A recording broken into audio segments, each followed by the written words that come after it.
สวัสดีเด้อพี่น้องทุกคนวันนี้จะมาแจ้งงานรายวันอีกแล้วเด้อสำหรับพี่น้องคนลาวคนใดที่กำลังสอบหาเวียกเหตุงานทำอยู่หรือว่าที่อยู่ในกรุงเทพกำลังหาเวียกอยู่เนาะสามารถเข้ามากรอกใบสมัครได้เด้อบริษัทเราจะเปิดทุกมื้อเวลา 8 โมงครึ่งหอด 6 โมงแรงมื้อนี้ข่อยจะมาแนะนำงานมีงานเข้ามาทั้ง6งานเลยเนาะ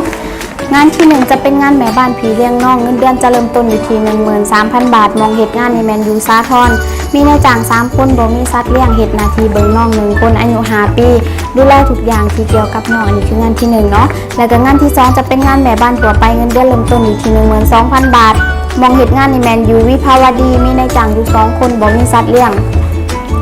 นาทีก็คือทำความสะอาดบ้านทั่วไปซักผ้ารีดผ้าและเฮ็ดอาหารง่ายๆอาหารไทยเนาะอย่างเส้นผัดผักต้มจืดเจียวไข่ได้เด้อและงานที่3จะเป็นงานแม่บ้านผีเลี้ยงน้องเงินเดือนเริ่มต้นอยู่ที่ 15,000 บาทมองเฮ็ดงานในแมนยูขอนแก่นขอคนที่เดินทางไปอยู่ขอนแก่นกับนายจ้างได้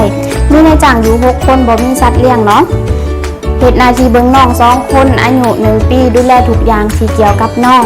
แล้วก็งานที่4จะเป็นงานแม่บ้านผีเลี้ยงงานแม่บ้านกึ่งดูแลผู้สูงอายุเงินเดือนเริ่มต้นอยู่ที่ 16,000 บาทมองเหตุงานในแมนยูดอนเมืองมีนายจ้าง4คนบ่มีสัตว์เลี้ยงเหตุหน้าที่ดูแลผู้สูงอายุ1คนอายุ73 ปีดูแลทุกอย่างที่เป็นของผู้สูงอายุและงานที่5จะเป็นงานแม่บ้านทั่วไปเงินเดือนเริ่มต้นอยู่ที่ 12,000 บาทมองเหตุงานในแมนยูโคราชขอคนเดินทางไปอยู่กับนายจ้างอยู่โคราชได้เนาะในบ้านนายจ้างมีนายจ้าง1คนบ่มีสัตว์เลี้ยง